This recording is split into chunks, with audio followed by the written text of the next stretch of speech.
I recently saw a meme, and the meme said, I knew my cousin was going to prison when he called the judge Your Majesty.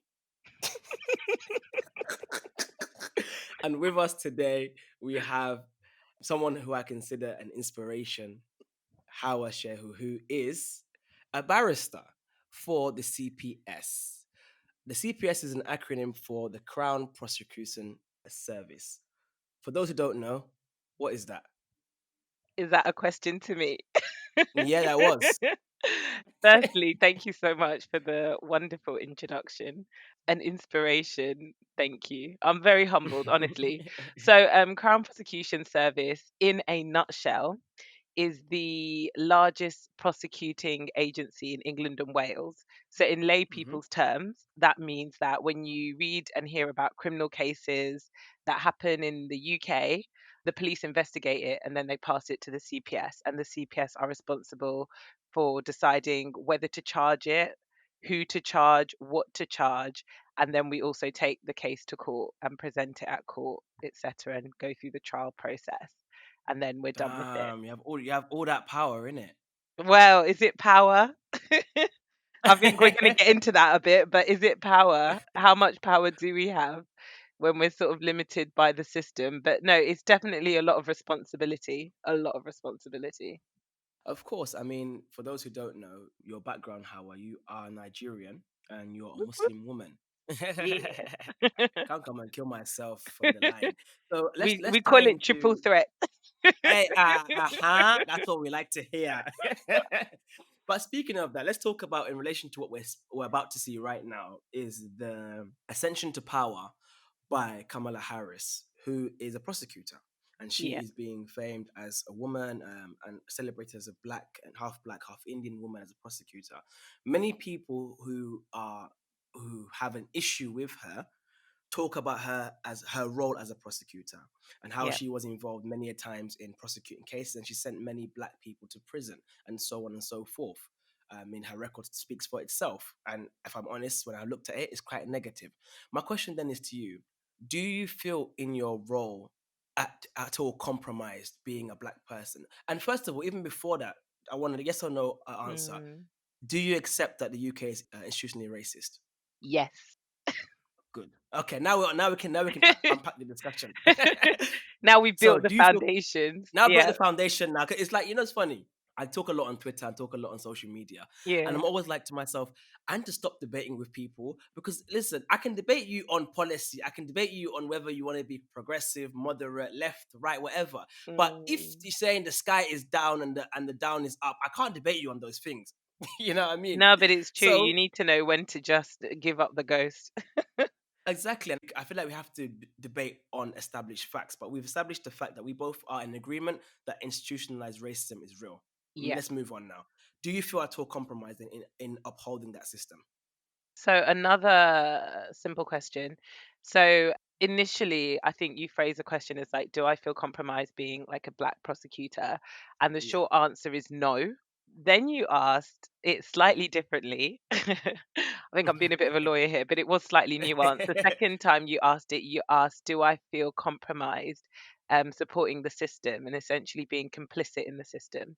And that second question, which I'll explain, but I think is slightly different, Okay. there are moments and times where I do question whether or not anyone who works in the system, not just as a prosecutor, even a defense advocate, but anyone of us who works in a broken system, whether or not we are complicit in maintaining Mm, that broken system.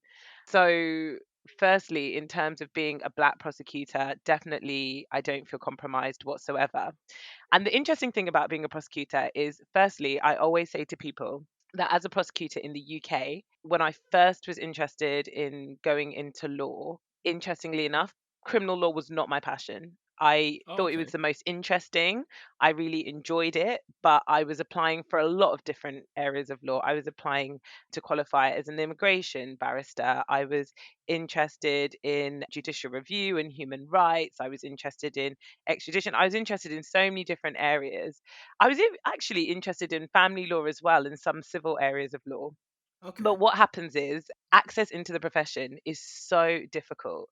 The statistics are Mm, completely stacked against you if you're an ethnic minority, more so if you're black, more so if you're a black woman. black And don't woman, even, I sorry. haven't even looked at, that intersection with being Muslim, even that would be stacked against you even more. And what happens is you tend to have this wish list and you apply to different places for your qualification.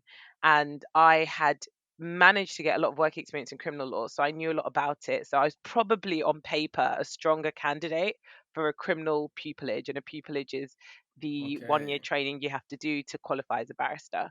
And I ended Okay. up getting a criminal pupillage. So Okay. that's great. Now, when I first started doing crime, I always saw myself, I think, as most people of color or many people of color would see themselves, you'll think, I'm going to end up being a defense advocate. I'm going to Yeah. defend the man against the system. So, interestingly enough, once I started working within the system as a prosecutor, firstly, you have to understand that it's very, very different to the US. And I say the Hmm. role of the prosecutor is very different to the US. In terms of the system, yes, there are similarities which you can talk about, but in terms of the role, it's very, very different. And I say this as someone who spent a year working in the system In in the the US. US. So Yeah. I do know this. In the US, being a prosecutor is very political. So you have Hmm. these state attorneys and district Yep. attorneys, and it's all about who's been elected. And Yep. they have different mandates that maybe this year we need to win more votes by showing that we are tough on drugs, or we are tough on this crime, or we need to lock up this many people. And as we know, the death penalty in the US, very political, also very religious, right? So if you're Yep. in a state where you've got a lot of Christians of a certain leaning, then actually imposing the death penalty can win you more votes. In the UK, we don't have any of that as individual Yes. prosecutors. We do not have any of that. And actually, the head of the CPS is called the Director of Public Prosecutions. Yep. Bit of education for people. The current DPP is Max Hill QC, one Wasn't that it? many, Wasn't it Keir Starmer at one I was point? just about to say, one that many people will know was Keir Starmer. The We had Labour leader. exactly, the current Labour leader. So he was once Director of Public Prosecutions, but that role is actually Hmm. created by legislation. So although as a prosecutor in the UK, you are employed by the government, we're like an independent government Body. department. So we're Okay. non-ministerial. And I feel like Yeah. that independence is literally what makes it very, very different. So our role as prosecutors, we are literally supposed to be there not only to Hmm. support victims and witnesses and make sure that they get justice, we are also supposed to be fair and fair to the defense and make sure the right defendant is prosecuted for the right crime. And we have like no link, we're completely independent from the police to be sure that we are also keeping the police in check and questioning their decisions if they are wrong. And I think that's such an important distinction. So when I first started doing it, I thought to myself, I felt as though there was no fairer role to be in than being a prosecutor. Now, people always ask defense advocates things like, oh, how can you defend a murderer? How can you defend a rapist? How can you defend a pedophile? Yeah. And it's all about believing in justice and believing Hmm. that everyone has the right to a fair trial and all that kind of thing. And of course, I believe in all of those things. But do I prefer to be the person that's locking up the pedophiles and ensuring that the innocent people are not being prosecuted? Yeah, I would choose it every day, every single day. And I also I think, mean, sorry, okay, go on, carry on. Mamadou. No, no, I think that's a beautiful spin. I, I lo- I think that's a love beautiful. how No, you no, no. called it a spin. No, but go on. I think that's a beautiful take, and I take that many may not have considered before, an angle that many people are not privy to. But let's talk about let's talk. Where court is in session, as it were. Let's Yeah. talk about the facts and the evidence of what's on the ground. Yeah, Mm, black people are disproportionate. Black men in particular are disproportionately are represented in prison, for example. yeah. Yeah, there are overwhelmingly people who go to prison, and the numbers show that black people are disproportionately represented in, especially black men, in the prison system. Yeah. So, unless we're going to argue, and I'm 100% sure you don't agree with this, that black people are inherently more criminal, which God as forbid. some eugenics, God God forbid, some forbid. eugenics like to claim, we have to look at the broken system. And what you said just there speaks to, well, we're meant to be fair. We're meant to be fair. So then what's happening there? Where is that contradiction taking place then? So, where that is taking place is we have fundamental issues and flaws with law enforcement. We already Mm-hmm. know that. We know that Black people, particularly Black men, disproportionately, I don't even want to say arrested by the police, but even just in terms of interactions, let's talk about stop and search, let's talk Yeah. about, investigations. Black people and Black communities are disproportionately policed as well, right? So Yeah. there's a lot more police in predominantly Black areas than there are in other areas. So what you have to understand is that disproportionality goes through sort of every level, every funnel of the system. So if Mm-hmm. the police are disproportionately stopping, arresting, and charging, and I say charging, there's only certain things they can charge people for. The rest it comes Okay. to the CPS. If they're disproportionately charging them and stopping them and arresting them at that stage, that means the number that is already being fed to the CPS is always going to be disproportionately higher. Now, Yeah. one thing I will say about, and I'm not saying that our prosecution service is perfect. We have issues that we are looking into, that we ensure that our prosecutors are properly trained, or that unconscious bias, which is a word I don't like. But we do a lot of work on that at the why, CPS, why, why don't you like it? Why don't you like because it? I Go don't think we've dealt with explicit bias. And I think that we on. talk about unconscious bias a lot because I think that it's an easier pill for some people to swallow.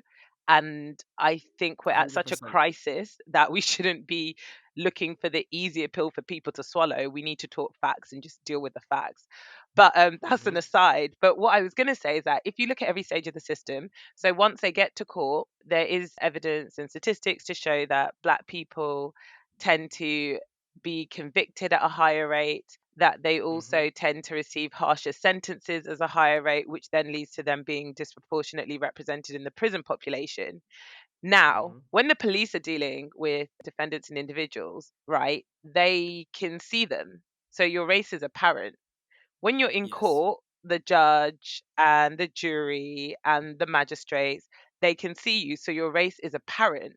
Now, when you're dealing with a case file as a prosecutor, there are some things that will be apparent. Let me not even lie, right? Look at my name, I was look just at about your to say, name, I right? was just about We to say, I'm not I'm not Jane Smith. You're not John exactly. Smith.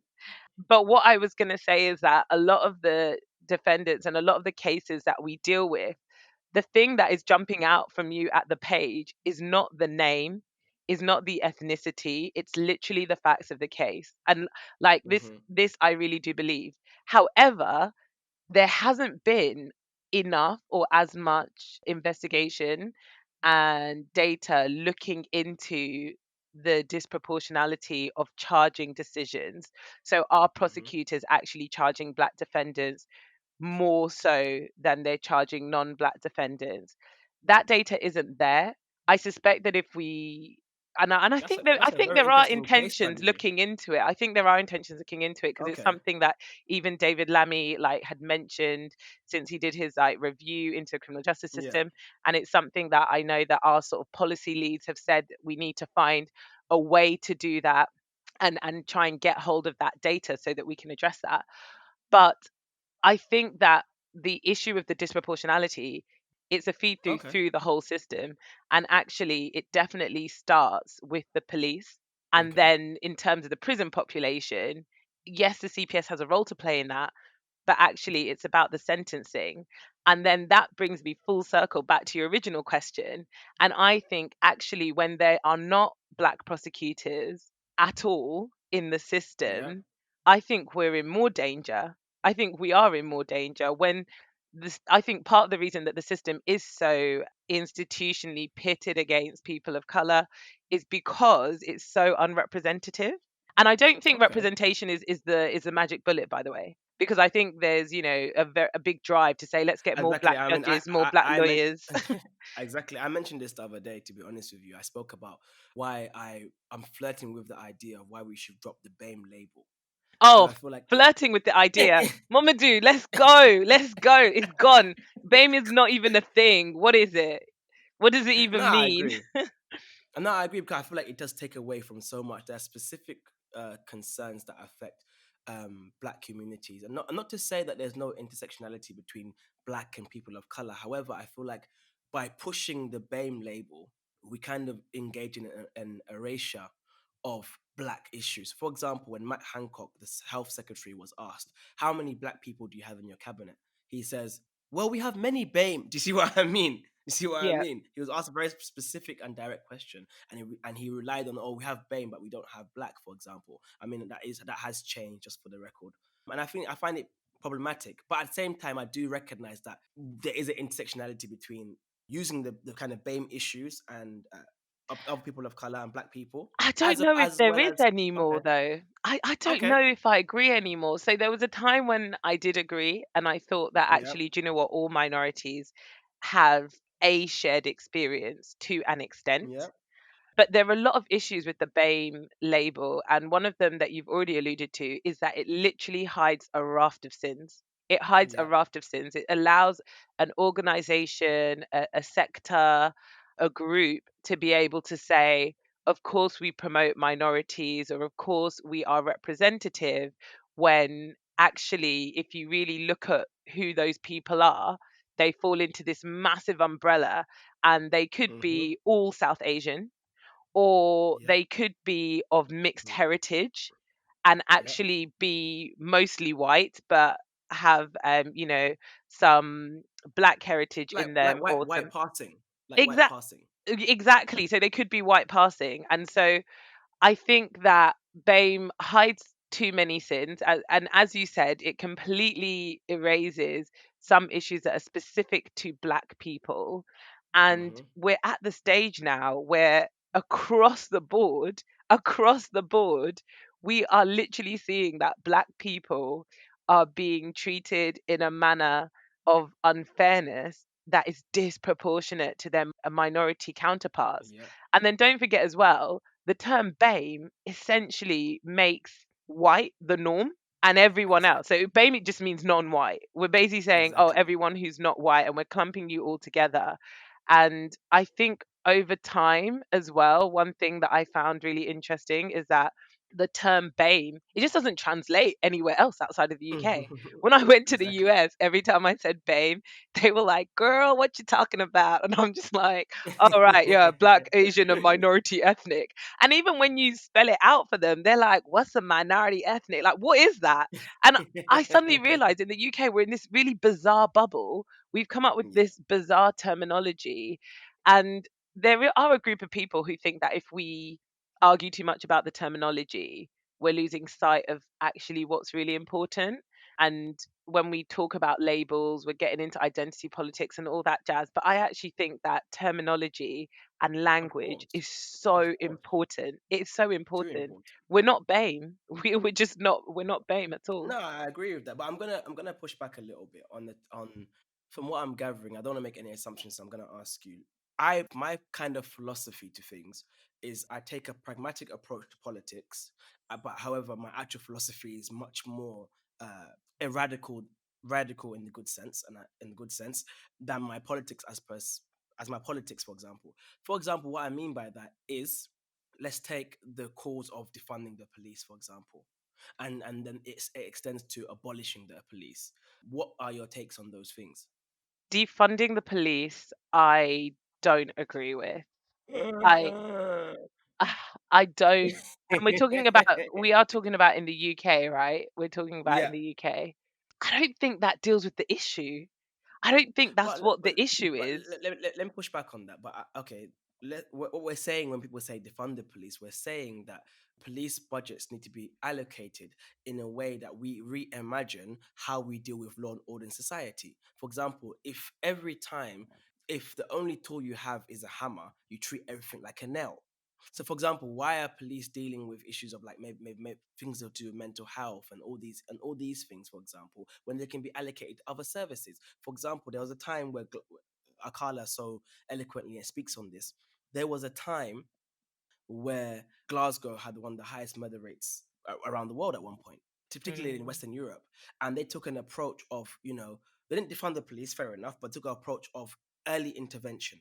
that money was put into early intervention, and they decreased their crime rate, for example. Whereas obviously, again, in England, they haven't done that, particularly in London, they haven't done it. They've taken the approach of heavy policing. We're going to crack down, which has resulted in the disproportionate numbers of black people in prison.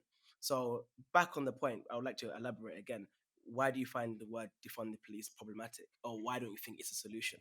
So I don't think defunding the police is really about redefining law enforcement. I think it's literally about saying the police force in and of itself as a concept is not working or shouldn't exist. But I do agree with that concept of reimagining the police. And yeah, I'm a big Akala fan. You know, I've heard him speak before, read his book Natives, and Yeah. there has been a lot of talk. Even there's always it comes up every. I feel like it comes up quite often. I almost said like every couple of years, but it's even more frequently than that, where people say that some of the current criminal issues that we're facing in society should be dealt with as public health matters rather Yeah, than criminal I think matters. that's a very fair point. If we talk about drug use and drug abuse, I'm definitely someone who believes in decriminalizing of drugs. I don't believe in legalizing. I think people get confused. I believe in decriminalizing drugs. For example, I mean, and we see it in language. I know, again, you're in the UK, you work in the UK, but you also have the American experience. We Mm. see that when it was the crack epidemic which was disproportionately affecting black people, what did we see? We saw the language of the war on drugs. We saw that these criminals and It's always a fast war forward. when it's black people. The war on drugs, the Exactly, war on exactly, gangs. exactly. War on this, war on that. Fast forward to 20 years later, or just a bit less than that, we find that there was an opioid crisis affecting white people, and that was deemed as a public health problem. You see what I mean? So that kind of contradiction in dealing with things is has for me has resulted in the attitudes that we have in society today. So I I do definitely believe. think that Yeah, the Karen. police are ill-equipped to deal with all of the dimensions of some of the problems today. Hmm. And I do think that the approach that we take as a society definitely doesn't deal with the underlying issues. The thing is, that's always been an age old issue with criminal law, right? So, even if you look at domestic violence, for example, there's a huge debate as to is the criminalization of domestic abuse actually the best solution Hmm. to combat that problem? So, Hmm. what I mean is that everyone will agree, oh, domestic abuse is terrible. Yeah, lock up that guy, that's terrible. But actually, let's say that it's an abusive guy, he's been abusing, and I'm sorry to use gender stereotypes, but it's just a fact, and we're talking facts today. Uh, Real talk. It is a fact that no, it's no. more Overwhelmingly, it's men. Obviously, exactly. overwhelmingly, I it's wasn't men. I'm saying not that gonna. I'm it's not gonna only. argue. I I'm not gonna wasn't saying argue with it's that. only. So yeah, but it is more so. We see more Oh, men 100%. abusing the But women. again, I know Go I'm on. gonna probably get attacked for this, yeah. Dun dun But dun. no, no, I no, like no. But controversy. obviously, Go. at the same at the same time, we will never really truly understand the male victims of domestic violence, will we? We won't, will we? I'm not. And by the way, this is When me you as a say we'll never disclaimer. really understand, what do you mean? No, we'll never know. I'm saying that because who's more likely to report a domestic violence? Imagine Oh, of men will have a course. shame. I was literally reading an article that a friend sent me, just was it this morning or yesterday, actually about a black man who was Mhm. saying that he was racially abused by his wife and her family. And he was married for 4 years, and it was really, really bad abuse. And then he finally has gotten out of that marriage. And he was saying that it's going to take him so much time to heal from that, and I think the police got called on one occasion, and he was the Yeah. victim, and they didn't get it at all. And he was just saying that not only does society really struggle to understand, males being victims of domestic Hmm. violence, but he just said within our communities as well there's such a stigma, and that he hasn't Of course. actually he was an article in a main newspaper, and he anonymized himself and everything else. Okay. And he said he hadn't even told his family because he just didn't believe people would understand. They would literally just be asking him, Mm. how did this woman abuse you? But what I was trying to say I is mean, that, look what happened with Johnny Depp recently as well, but not to detract at all. oh, Um, not to detract at all. I mean, yeah. again, we understand that overwhelmingly the victims of domestic violence are women. But please carry on.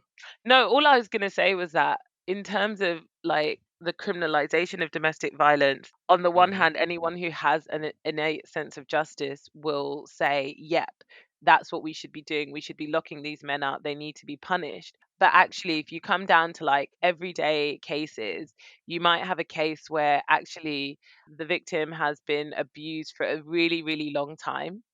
Things Hmm. have reached a really terrible point, maybe on this Yeah, occasion, that the victim happened to call the police, or the victim didn't even call the police. Sometimes it's a neighbor, the right? neighbor Or did, it's a member of the public, whoever.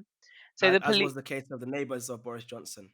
But well, carry yeah, on when and they so the beefed. police, so then the police come, we take this case all the way to court. And I'm talking in a situation where, let's say this woman has been, there's a history of abuse, but if you look at police records, there's no history, right? Because she's never called the Yeah. police before. No one's ever been alerted to this.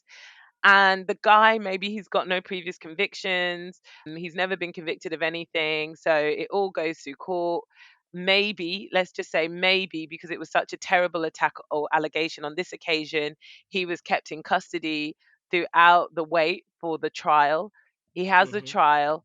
Let's say he gets convicted and he expresses a lot of remorse, and the judge says to him, you know what, you've got no previous convictions, you've expressed a lot of remorse, you've got two children with this woman, blah, blah, blah, blah, blah. So they might fine him, right? Or give him a community Mm. order. Who is Yes. protecting her that day he comes out of prison? No, you're Who right. is protecting her that day he goes back home? And that's even saying if he did go to prison. And so I That's true. think what you're saying about reimagining the role of the police, I think that is crucial in a lot of different areas. And I personally do feel as though I have seen a shift in society when it comes to domestic violence as well, where there are now almost like plethora of different support mechanisms for victims of domestic abuse. And it's not Hmm. just saying to women, go to the police, report it, go to the police, report it, go to the police, report it. There are a lot Hmm. more support systems and support centers. And I definitely think as a society, yes, the criminal law has a role to play in keeping society safe, in upholding law and order, in maintaining justice. But I definitely think that we're clearly seeing also the terrible repercussions of a system. I feel like it's almost built it's almost built to fail, because in every country no criminal justice system is perfect, right? Of So course. if we're seeing all of that, do we not have to say, okay, now it's time to look outside the box? What Yeah, else should we exactly. be And doing? reimagine, I think the term defund the police is used to and abolish the police. I think these things are designed to shock. But and I was one of those people who at one time said, what the hell are you talking about? Oh, what do you mean by abolish?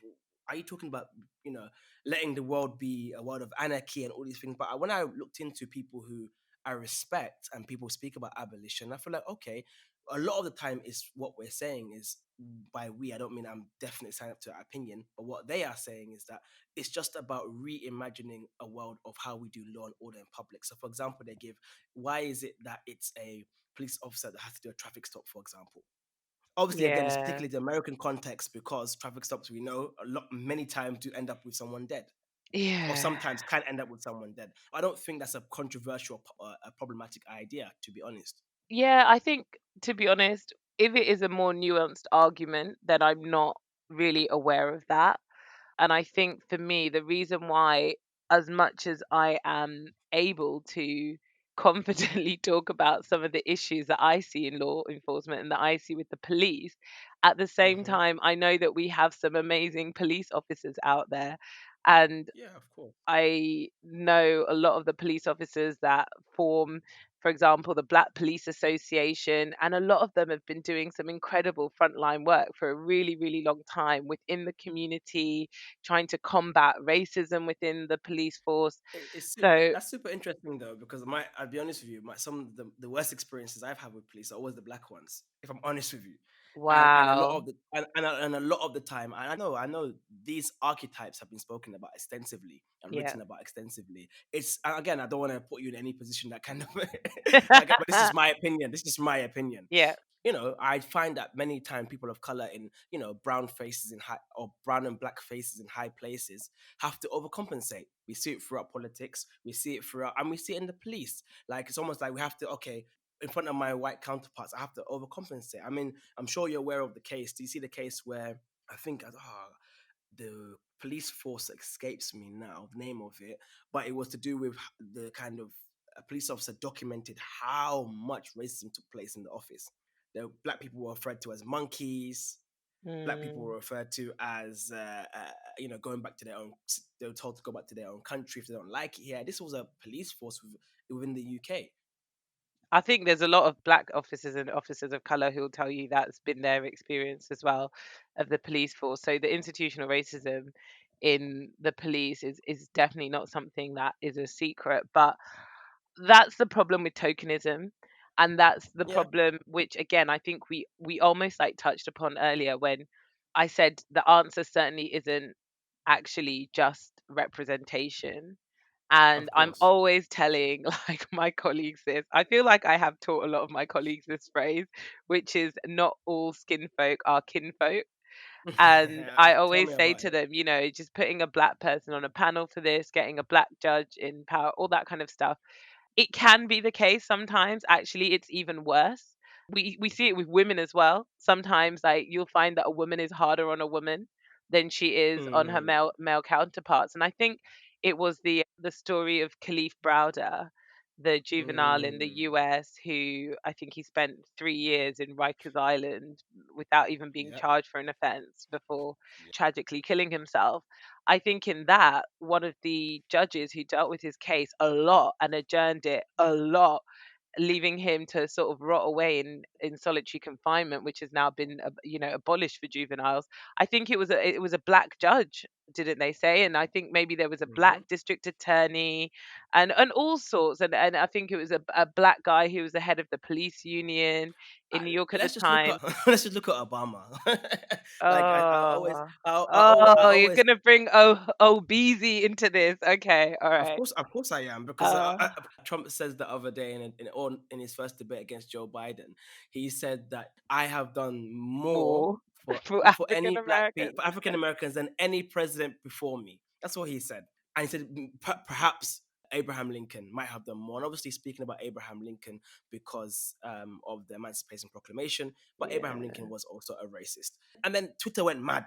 No, the person that did it more was FDR, Franklin D. Roosevelt, because if you know his story, he incorporated unions and African American groups integrated them more into politics. Someone said, no, I think it was Lyndon B. Johnson, even though Lyndon B. Johnson was a racist who referred to Fannie Lou Hamer as these uppity blacks. But anyway, I digress. People said Lyndon B. Johnson because he signed the Voting Rights Acts of 63 and 64, 63, I believe. And I thought to myself, how sad is it? Discussion of which president has done more for black people. Obama's name is not even in the mix. How sad is that? So this is the thing, right? Representation in and of itself, I do think should not be underestimated as to the power that has within a For community. symbolism, 100%. For For symbolism. symbolism, yeah, for symbolism. However, I do also think that if our only hope is that people who look like us are the ones who care about us, we're in So, trouble. yeah, And you're right. that's even what I say to people literally about the criminal justice system. I say if it depended on, oh right, as long as you've got some black prosecutors, our cases will be fair, but the white people's won't be. That's problematic. That is You're completely right. problematic. Yeah. And so I think sometimes we take the wrong approach to Okay. representation, and what we're really shooting for when we're talking about diversifying things or diversifying professions and that kind of thing, what we're really talking about is almost like expanding people's experiences and making sure But that you know like what, our that's a humanity is very good seen. point. That's a very good, and that actually matches with the data. We found that, do you know, the most xenophobic people normally, even and this is for the UK example, are normally amongst groups of people who do not experience the other. So Oh we yeah, I find can that, for imagine. example, in London, London is a beautiful melting pot that, London was the only major city that didn't vote towards Brexit. Woo. So it's quite funny. It's And quite funny that you find tried that to be left behind. Do you remember that exactly. petition? They were like, Yeah. London should be allowed to stay within the EU. I'm like, okay, guys, chill. want to secede from the UK, like. No, but I find it's amazing that you find that people who do not interact with the other are the ones that have more of an issue with the other. But the ones that do live up with, interact and, mix with Mm. people, they have a good opinion of people, and I get that for me does speak to the human story, I guess. But then I also think that though, when you take an oath or a pledge or choose to be in a position of responsibility, that's your duty. Whether or not you know black people, Asian people, Chinese people, white people, you've taken that responsibility to be fair and to be just. You should be doing that We in should any hope. event. We should hope that. I mean, again, It's not I'm even more hope. I feel like people need to be held accountable. It's like if you hundred can't percent, do that, you actually cannot do your job. Like you're incompetent. In a other 100%. areas of like the workforce, that's the end. Like you can't do your job. See you later. Here's your No, P45 it's or true, whatever. but it's true. But then, for how long? For me, that's why I'm not someone who is so pro-reformist. I don't know if we can reform this system. I think it needs to be reimagined. Mm. And many a time, I'm not sure. I'm not. Again. I prefaced my beginning of this saying my politics is pragmatic. My politics is try for every win you can. Go for, like, so for example, right now, no one's elated about Biden, but it's about trying for lesser of two evils. For example, in the UK, I'm not someone who You say ever no see. one's elated for Biden. I think a lot of people are. It's that So okay, representation thing, isn't it? I think that there's a lot of people the same way. I don't know. Do you know the cartoon series Boondocks? yeah. So Yeah, yeah, yeah, of course. Boondocks did a really good episode when they were like, "Oh, they're interviewing all the black people. Why are you voting for Obama?" And they're like, "Cause Obama's gonna do this for black people." And they're like, "Actually, he didn't do this for black people." And they're like, "Oh, well, he did this." And they're like, "No." And it turns out like all they saw was a black man, and they were like, "Yeah, he's Yeah. one of us." And I think that that same, if I can call it, Obama phenomenon has definitely happened with Biden. There's a lot of people who are like, yes, he's there for the black man because he was Obama's vice president and all this kind of stuff. So I think there are a lot of people who I are don't know elated. if it. Okay, true, fair enough. I can concede that. I don't think it's as much elation as it is more of a thing of anti-Trump. Yeah, I and a don't lot know. of relief. Yeah, a lot of people are Yeah, a just lot of going, relief. I think thank it's God we got more of a that lot man of out of relief. the White House. Exactly. I think that's what it is. To be fair. Yeah. But talking again, I don't know. I personally not someone who's into reformism per se. I'm not. I'm just not sold on the idea that we can reform the system. But in moving on, we were speaking about. I don't know. We had me and you had an event, and uh, the lawyer Omran said something about coming to court as a black person if you wear a do rag and the kind of stereotypes you may encounter. So I want to talk a bit Mm. about court. Yeah, what are the things, the do's and don'ts for people who? Oh, wait, you're not even defense. Can I even talk to you about that? Yeah, of course you can. Of course you can. Of course you can. It's not as I always say to people, our system, I feel like it's not the prosecution and defense are not as divided as people would like to think. Oh, okay. Like you will see prosecution like in America, like you barely see the two parties talking to each other. In the Exactly. UK, like you would see that all the time, like we're talking to each other, making sure the evidence has been served, Oh, okay. making sure we know what's going on. And in a lot of the time we have more lawyers, I would say, in the UK who both defend and prosecute, whereas in the US it's almost like a way of life, like you either defend Yeah, yeah, or yeah. you Either on that prosecute side. and you don't Yeah. move. But yeah, so you're asking Oh, about so what the yes, coming to court wearing a do rag, is that problematic? it's this is so difficult for me, right? Because my I find this so difficult because on the one hand, I really, really, really hate to I thought you were almost gonna say you like hate do-rags. panda. I was No, I I was just about to hate what? do-rags. I have no honestly, I'm completely indifferent to do-rags. Please don't start spreading rumors. They'll be like, "That prosecutor over there, she hates do-rags." No.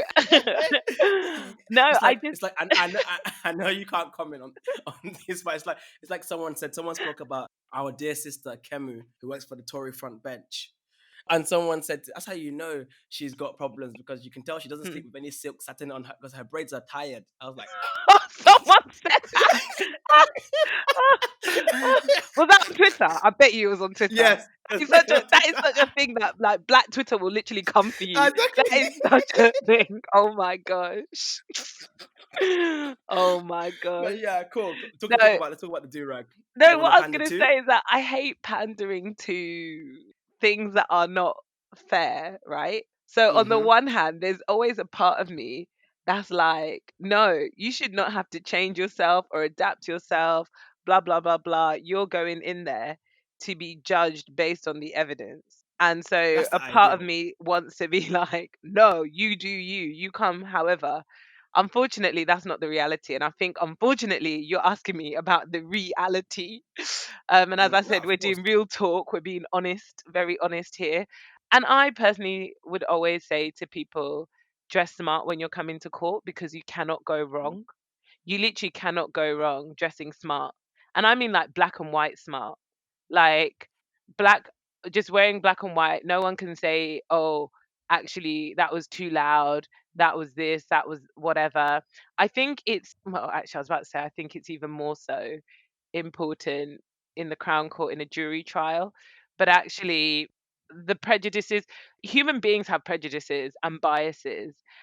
Mm-hmm. And unfortunately, the media and all sorts of sectors have not done the black community any favors in terms of how we are portrayed, right? Mm-hmm. So I would definitely say if you can dress smart, dress smart.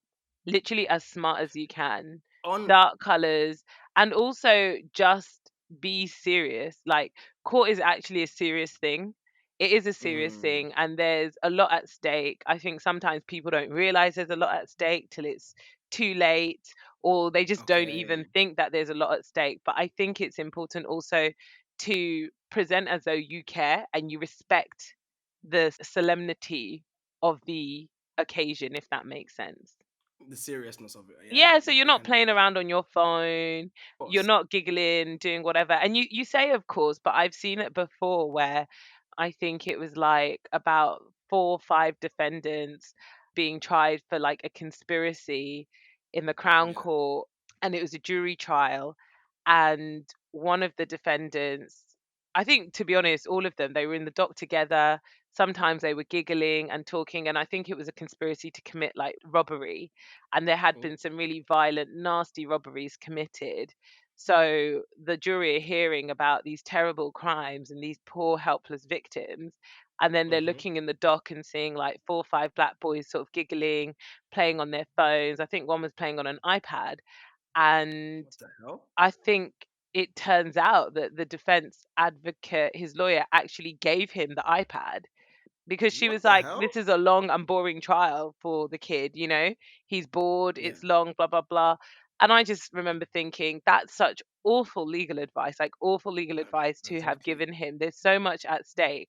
But on the other hand, yeah, I do hate that because it was a kid, right? It was a juvenile. He was under 18. He was in the Crown Okay. Court because he was being tried with adult defendants.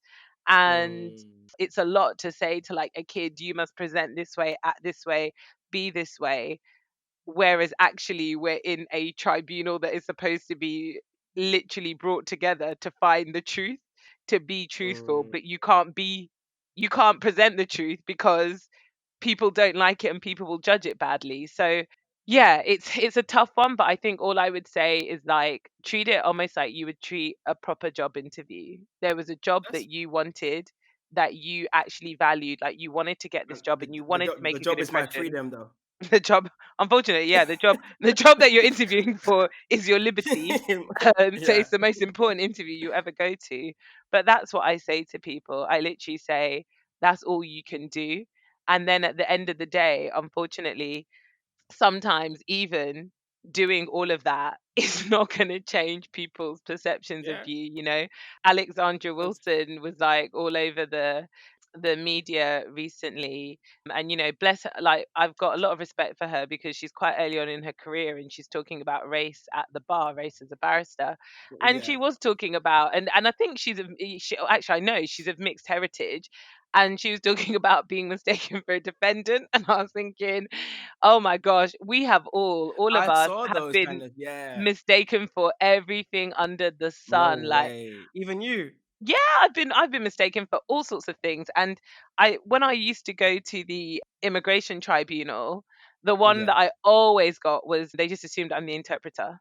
Always. And this was black people too, by the way. It wasn't Oh, just like white no. people. Like the amount of times I'll be there and they'll see the solicitor, they'll see me, and then they'll actually ask me in their language. Like I remember a Ghanaian lady asked me, and she's like, "Oh, I thought you were the Ga interpreter." And I was thinking, listen, if I was doing the interpreting, you'd be in trouble right now because my knowledge of Ga is zero. But no, Oh. it's terrible. It's to that point where even, and that's why I was saying I'm giving that advice with a pinch of salt about how the dues Okay. for court, right? Because even myself, dressed smart, dressed in a suit and all of that, I have been confused Mm. as being a defendant. I've been confused for being an interpreter. I've been confused. I think I was confused for being security, like just like building stuff, Wow. like someone's asking me Wow. questions like that. And then the one that I used to get all the time, that actually from other barristers when I was a pupil barrister, a junior barrister, was I was always confused for like the paralegal being asked to do the photocopying.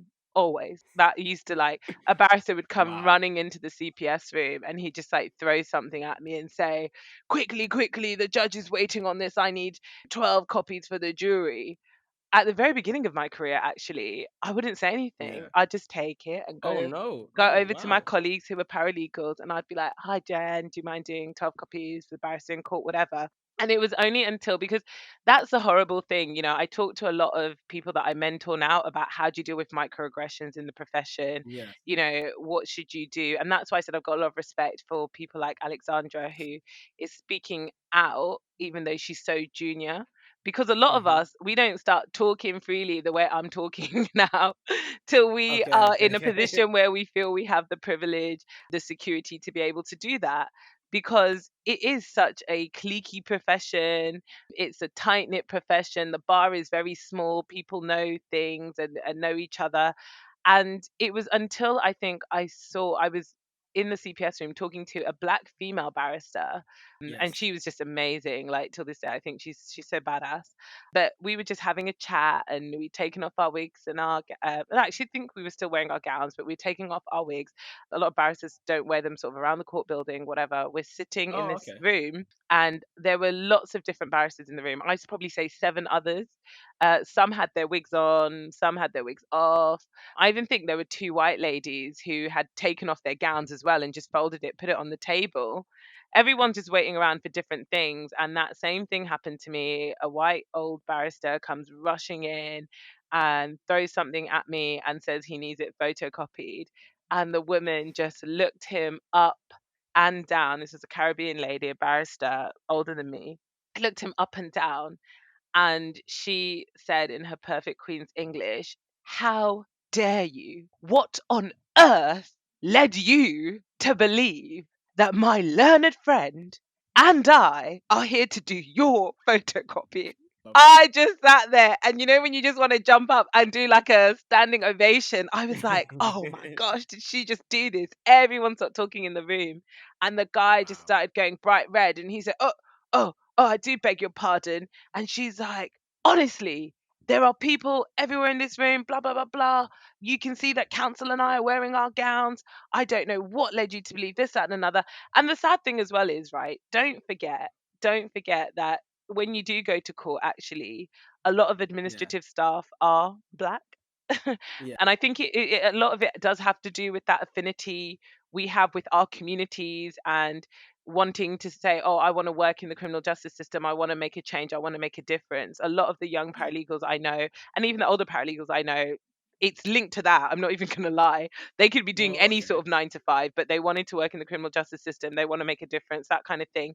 And they Okay. are actually subjected to that kind of like disrespect basically on a daily basis. So on the one hand, we're Wow. talking about, oh, actually, this is who I am. Do you know who I am? And I still get spoken to like this, but no one should be spoken to like that. Exactly. And I think Exactly. I sometimes I do think to myself, how disgusting is it that okay, I get to have that satisfaction of saying, actually, no, I'm not the defendant, I'm the barrister. But how about when you are the defendant? Exactly. You know, it's rubbish. So, On speaking of when you said about jury a minute ago, and mm, obviously and the stereotypes and these kind of things. If I'm ever arrested, this is probably advice for me, yeah. Nah, no, I pray that you I'm will not, not yeah. be arrested, if I inshallah. That's not happening. But yeah, if I ever am, where do I want to be tried?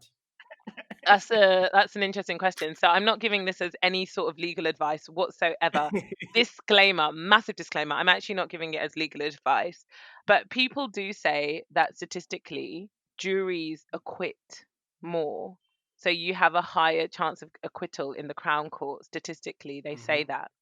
Now, the reason why I say I'm not giving legal advice, I'm literally just talking as a lawyer, someone who works in the Yeah. system, is that the interesting thing is there are so many things to factor in, right? So the Crown Court is much more deals with much more serious offences than the Hmm. Magistrates Court. So on the Yeah. one hand, you could say, and also sorry, in the Magistrates Court, sometimes you have lay magistrates who are everyday people. They're not lawyers per se, Yeah. that they have done training, and they get advice from a legal advisor who's legally qualified. They'll get some advice from them. So, Okay. on the one hand, you might say that in the Crown Court, with a Crown Court judge in charge of things, and a Crown Court judge will be have years of extensive legal experience. Yes. Nothing's going to get by that judge. Nothing's going to get by that judge whatsoever, and everything is going to be done properly in the Crown Court Hmm. because it's just a lot more serious. Evidence has to be served, this has to happen, etc. Whereas the magistrates court is almost like a factory, right? They're churning through these Hmm. cases. There's this huge volume of cases, and they're going through them, going through them, going through them, going through them. A Yes. Yes. trial, Yes. sometimes you have 2 or 3 trials in one day, whereas in the Crown Court, it's usually they last days, sometimes weeks, right? So there Yes. are so many different things to weigh up. And then you could have, let's say, an assault, right? Some sort of, Hmm. it might have crossed the threshold to be what we call ABH, actual bodily harm. It's an Yes. Yes. assault, but maybe the injuries sustained weren't so serious. And so the defendant chose to have his trial in the magistrates court. It could be that that Okay. assault is the most serious thing those magistrates have ever seen before, they've ever heard. And they're like, wow, this is the worst crime we've ever seen. Whereas in the Crown Court, where they're Oh. dealing with murder and rape, they might be thinking, oh, that was like a minor offense. And so I think Oh. Wow. literally there's no hard and fast rule. And one of the things that defense lawyers, and I just always, I say to people, always get legal advice. I'm biased, I'm a lawyer. I always say, if you are in trouble with the law, get legal advice. You are allowed free legal representation at the police station. You are allowed free legal representation at your first hearing at court. You need to get legal advice because But you know, so actually funny. a defense Sorry. advocate will break that all down for you. Like they will break it all down to you. Where should I be choosing Crown Court or Magistrates Court? And they'll go through the pros and cons, but specifically to your case. But it's interesting because on the man them always be like, no, go in, no comment, don't take legal advice, say no comment all the way, all the way. Is that like a hood fallacy then? Hood fallacy. I just love that term. No, I don't think so because on the other hand, right? If you're not taking, because I'm saying take legal advice, as in, Yeah. yeah, you need someone to advise you what you should be saying, what you shouldn't be saying. On the other hand, I wouldn't say it's necessarily a fallacy because if for some reason you're not taking legal advice, there's definitely some merits perhaps in not commenting and avoiding it, saying something incriminating or saying something you might later change. But on the flip side of that, right? On the flip side of that, if you give a no comment interview Yeah. and they give you this warning before you do it, the court can be invited at a later stage to make what we call an adverse inference. So to Okay. the court are invited to conclude that your silence is more likely to have been because you were guilty.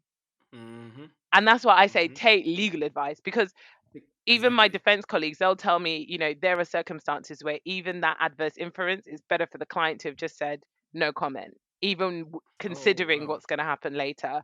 But there are other times where they might actually say, yeah, we're not going to answer any questions, but we're going to do a prepared statement. And Wow. they Okay. make a Okay. statement that they prepare along with you. So I wouldn't go as far as to say it's a complete fallacy, but as I said, I'm completely biased. I just Take think legal take the advice. No, legal no, I think that's advice. fair. I've got a couple more questions for you. Thought you were gonna say To the I've got it written down. I'm making a little note. I'm like, listen, I'm not planning to go there. Don't worry. A couple more. Just very basic, very briefly. Talk me through a typical day at work for you. Ooh, that's a good question. So at this exact moment in time, I am a district crown prosecutor, which makes me like a legal manager. And so my days are You're a actually boss. You're a boss. I'm a bit of a boss. All right. I'm joking. Look Okay. how you draw me into these things, Here's me trying to be all like humble and like you just draw me in. But no, so I manage a team of prosecutors and I'm kind of responsible for cases that happen at a particular court. So in a given day, I might, for example, actually attend court. And if I'm Okay. physically at court, I might be there to observe one of our advocates just to make sure we do these things called homicide quality assessments to make sure Okay. our advocates are basically doing their job properly, which I Okay. think is good because that's obviously, again, we were talking about homicide safety nets and Like checks and balances. exactly, right? So Yeah. we go there to make sure, like, are they doing the right thing? Are they presenting the right evidence? And so, like, an example would be I was talking to an advocate the other day about like the importance of when you have an unrepresented defendant and we have as part of our case, let's say CCTV footage or body worn footage from a police body cam, Hmm. double checking with that defendant if they're unrepresented. Have you seen it? Like maybe we sent it to Oh, them, okay. but did they have the means to play it? Have they definitely watched it? Did they understand it? Do they know what we're using it for? That kind of thing. So, like by going to court and doing those observations, make sure that happens. Okay. I also deal with what we call victim complaints. So, some people might be aware of something called the Victim's Right to Review. I think it came in around 2013 or 14. But Hmm. now, if you're a victim of a crime, you have the right, and the CPS either drops the case or we change the charges or whatever. You have different routes in which you can contact us essentially to complain and say, please look at it again. Okay. And I really actually enjoy that part of my job. I love that opportunity to say, okay, one of my colleagues did this, but I'm not even going to look at what their reasoning was, why they did it. Let me look at it Mm. fresh with my fresh eyes. Was that the right decision? Was that the wrong decision? And then talking to the victim or witness about that. So I spend time doing that as well. And then the rest of it really is like looking after my team, making sure that they're up to date with the latest legal challenges. If we've got like a big case coming into court or a high media interest case, make sure that everything, we're aware of that. We know Oh, we're okay. So are you supporting the not in court. court a lot? Are you not in court these days, speaking in court, prosecuting These cases? days, with COVID and in the current role that I'm doing, I am not in court that much. I'm not. Okay. Interestingly But when enough, it's like when it's though, like the big cases, is that when you get involved? when the camera crew's there. No, I'm joking. No, but even then, I probably, unless I have a reason to physically be there in court, as long as the advocate knows what they're doing and everything, they have the information, they have the support, the officer Yeah. is there. I wouldn't necessarily need to be there. But one thing I do find in this current role is that I miss the advocacy. So I'm definitely considering Going back. going back into Crown Court advocacy. But I think because of what we've been talking about in like changing the system and influencing things and making a difference, I Hmm. think I always thought it was important for me to try my hand at, because we say management, but some of it's leadership, isn't it? It's Of about course. getting into those positions of responsibility where you can actually influence change. And I've seen within my small team that I have a limited amount of power to influence that kind of change. And so that has been a good experience. But I think for a lot of us who are barristers, you just almost feel like I almost said a natural born advocate. Oh, I'm a natural born advocate. No, that sometimes you almost feel like it's your vocation. Yeah, Mm. okay. And it's almost like an art to an extent. There's a scene in The Good Wife where I loved that series, by the way, The Good Wife. People talk I've about never watched it. Suits and they talk about all the other ones, right? For some reason, I really liked The Good Wife. It's The brilliant. Good Wife, listen, if it's not, what's the one with Annalise in it?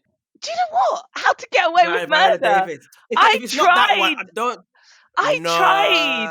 I'm No. not even gonna say too much about it because I love Viola Davis so much, but I tried and I pushed myself through season 1 and nah. But there's a scene in The Good Wife.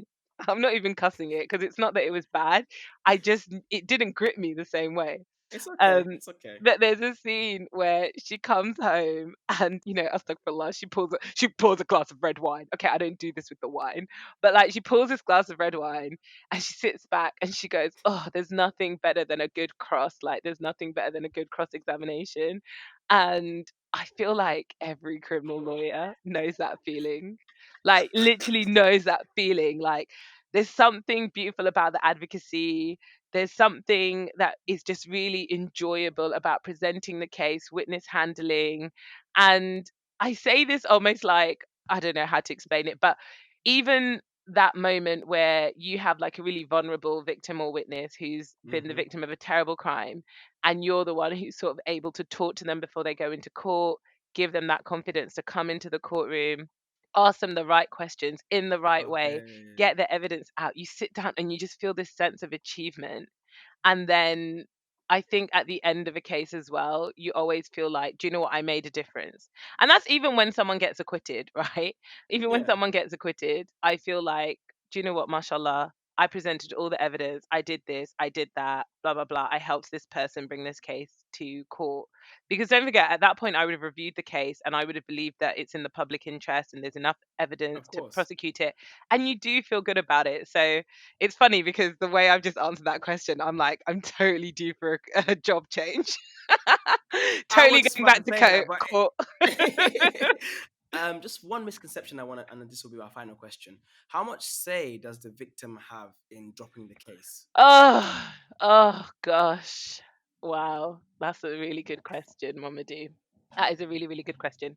So it's not like it's not like America again. Okay. I feel like it's almost as though like America's our secret punching bag in this session, where No, it's like not like the problem USA. is, it's like because I mean our culturally is American, Mm, isn't it? Like all our films, our movies, I mean, the thing is that exactly. the biggest thing I tell young people, is the people that I mentor and speak to, and if they want to go into law, I'm like, do you know UK law is boring? Yeah, Yeah, it's it's not like that. It's not like I've watched like OJ, and be like, yeah, I'm gonna. No, UK law is hella boring. Like I've been there. I've Oh, been in there. I've my law. I got a law degree. So when I was doing all of yeah. that, I was like, nah, this is dead. They might not even have. Like, there's no pizzazz. Mamadou, when I was working, I'm gonna come back to your question. When I was working in the USA, I had the absolutely incredible opportunity to work on a murder trial in Miami, right? So Okay. we're going to court, and it's this alleged Haitian gang murder.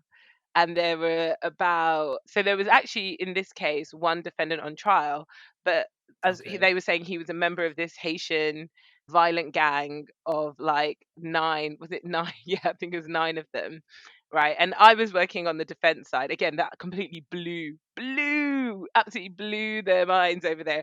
They're like, so in the UK you're like a state attorney, but you're working with defense. And I'm like, That was amazing. That's an yes. amazing accent. No, honestly, I got that all the time over there. They couldn't get their heads around it. And actually, I did help them a lot when they were trying to get evidence from the DA's office or the state attorney's Okay. office, because they were like, just call them out with your English accent and tell them you are also a state attorney. And weirdly enough, that was a crazy thing about that country. It would work, and then they'd start talking to me and like want to swap stories and all sorts of madness. But anyway, in this Wow. Haitian murder trial, I have watched TV like everybody else. As I said, I've Yeah. watched all the legal series, all the legal dramas from Ally McBeal to Suits and How to Get Away with Murder. So I have Yeah. seen it all before, don't get me wrong.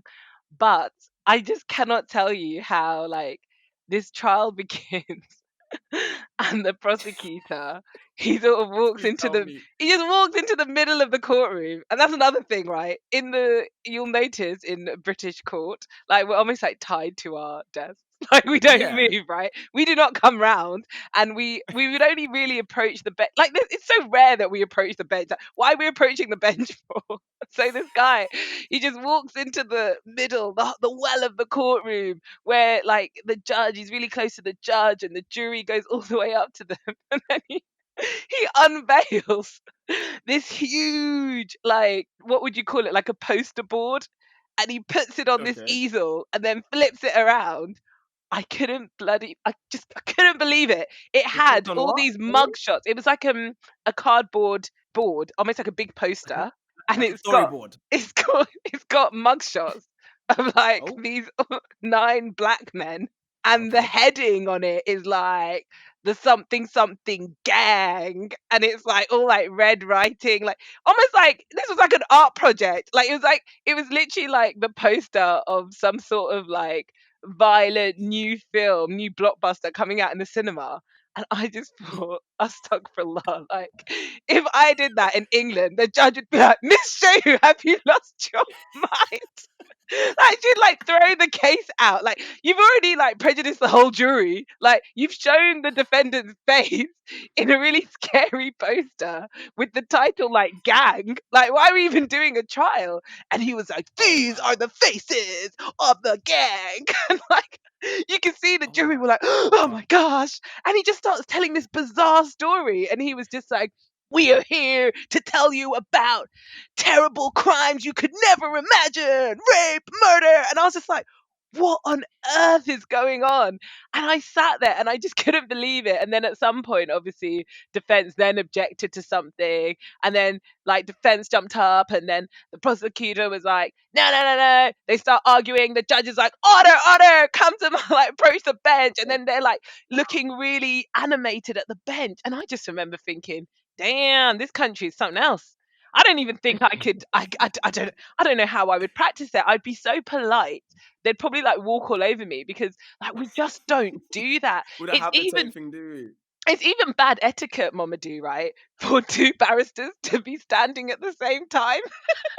Oh. So if your opponent Oh, says the something UK you is just don't like, different. you should wait till he finishes talking and then you rise to your feet. And if he's really upset and he rises to his feet, it's really bad etiquette and you've got to sit back down, let them finish, then you rise. Yeah. We're so English about it. So yeah, all you kids who want to Wow. get into law and you watch American dramas, let me tell you, it is exciting in the UK, but it's nothing like you see in It's America. not theatrical, is it? It's not theatrical like the Not at American all. court. Oh my gosh, not at all. Anyway, sorry, I digress. You said last question, so let me be That good. was the question, yeah. How much leeway, how much say does the victim have in dropping a case Um, in the UK?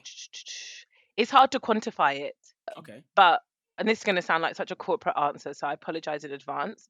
But in all prosecutorial decisions, we take the views of the victims and the witnesses into account. We do take it Okay. into account, but ultimately, prosecutors are bound by a 2-part test where we have to Okay. always ask ourselves, is there sufficient evidence to provide a realistic prospect of conviction? And Hmm. is it in the public interest to prosecute this case? Okay. Sometimes, if it's a key witness and they do not support the prosecution and they Yeah. completely pull out, they don't give a statement, they don't do anything, they refuse to come to court, potentially then you don't have enough evidence. Okay. And that's why the case would fail. Okay. Or, Okay. Okay. depending on the circumstances and why they're pulling out, that might make us say, actually, do you know what? It's not in the public interest because it's going to cause more harm than good. Mhm. That being said, reluctant witnesses can be summoned, which means Oh. there's like a legal document that can be served on them that says they have to come to court. And if they don't, the police can almost like bring you to court. But again, that would only happen in a case where the public interest, let's say, was so strong, like it was a really terrible case, your evidence is really, really needed, and it's Okay. been Yeah. Yeah. assessed that Yeah. it's not gonna, cause you more harm than good, because as well, there's so many things that we have to balance as prosecutors. So one of the things, for example, is you don't want someone to have such a terrible experience of giving evidence that actually if they're a victim of crime in the future, they won't engage in the process in the future. Yes. And so it's a massive balancing act, but how we quantify that is really difficult to sort of summarize. And I think the final thing that I'd say on that point is that one thing that you would find sometimes is I would find maybe like junior defense advocates, let's say in a domestic abuse case, they'd say to me, like, Yeah. oh, just so you know, your victim has turned up at court with my client. So, you might want to have a word with your victim or whatever, Yes. and with the term we use is take instructions. And so Okay. they'd say you might need to, have a conversation with your client. And I'd always feel a little bit pompous because I feel like saying, my client is technically the queen. I don't have a client. As a prosecutor, I don't represent the victim. I'm there to make Yes. sure justice is done for you, but actually, I'm not. You can't say to me, drop the case, push forward the case. If not, you'd get all sorts of vengeful prosecutions, right? Of course. And Of so course. sometimes they'd say that to me, and they'd be really smug, "Oh, you're gonna drop the case." And I'd be like, "Well, I'm not actually because it was caught on CCTV." Or it's like, "Well, actually, I'm not gonna drop it because, the neighbor saw it. The neighbor saw everything." Yeah. So even if she is now saying, "I love him, he didn't touch me," we have a really credible eyewitness who saw everything. Sorry to keep Hmm. using domestic abuse examples, but sometimes they're just the easiest to illustrate. So what I would say is that victims and witnesses definitely have a say, and we try our best to like include them in every sort of step of the way of the prosecution, Yeah. but they definitely don't have the final say or the overarching say. And I think that's a safeguard that people should be happy exists, if I can put it that way. Brilliant. Brilliant. You are a force of good. You have not. I'm not convinced of the system, but I do wish there were more people like you in the system. Oh, thank you. And honestly, those of us who work in it, we're also not completely convinced in the system, which is why I thought the way you started these questions was a beautiful thing, because I think often when you're trying to make a difference, you do often have to stop and, yeah, stop and question as well. How much difference can you make? And is it enough? And can 100%. your skills be used elsewhere? And maybe if we have this same conversation in 5 years' time, who knows what my answers will be, but I enjoyed it. And I'm just checking myself. I'm like, am I still in one piece? Did I survive Mama D's podcast? I'm such a Ah, come on. I wasn't even harsh on you. I wasn't even harsh on no, I'm you. such a fan of this podcast, and still I was so No, excited thank and you. gassed when you invited me, but then I started getting nervous. I thought, what's he gonna ask me? A big prosecutor like you be prosecuting cases you're never so small, mama. Do it's okay. It's funny because it should be interesting. I'm speaking to defense on next week actually, so it should be interesting. Oh, I've had US amazing. prosecution, now I'm gonna have defense. Amazing. But And then brilliant. we Thank need you to get you so a much. judge. That'll be super interesting. We'll That'll be super talk interesting to have a judge offline. actually. Let's We'll have a talk chat. anyway. Definitely. All right, then. Brilliant. Yeah. Take care, Howard. Yeah. Thank Take you care. so much. All right. Bye. Bye. This is the Malcolm Effect. Please like, comment, subscribe wherever you're listening from, whether it's YouTube, Apple Podcast, or Spotify.